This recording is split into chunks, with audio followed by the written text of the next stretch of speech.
এই যে বোন ছিপে করে এবার খাচ্ছে, চামচে খাচ্ছিল না বলে আবার কাটছে ভেবে করে। এই দিদি এই যা দিদি বেশে চামচ দিয়ে খাওয়াচ্ছিলাম, খাচ্ছিল না। এবার মিক্সিতে ঘোল করে ঝিনুক দিয়ে খাও। হ্যাঁ ওই দেখো না করছে না মিঠি। দেখো মিঠি কেমন দুষ্টুমি করে। অকাক করবে, অকাক করুক। এখন মিঠকে দাঁড়িয়ে খাওয়াচ্ছি। জল খাও, জল খেলেই হয়ে যাবে। দিদি বল মিথ্যা কথা বলে, মিথ্যা কথা বলে মা খাওয়ালো।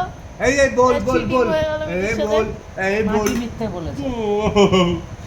এই দিদি বল এই কোথায় গেল রে বাবা, কোথায় গেল রে? খাচ্ছে না যা খেয়ে নিল। এই বাবা মিঠি কোথায় গেল? খাওয়াচ্ছে, জান মিঠি খাবে না। এই বাবা কোথায় গেল? জামা সব ছাড়। এবার জামা টামা সব ছাড়বে মিঠি। এই মুখে মুখে মুখে মুখে মুখে মুখে গিলে নেবে। হ্যাঁ মুখে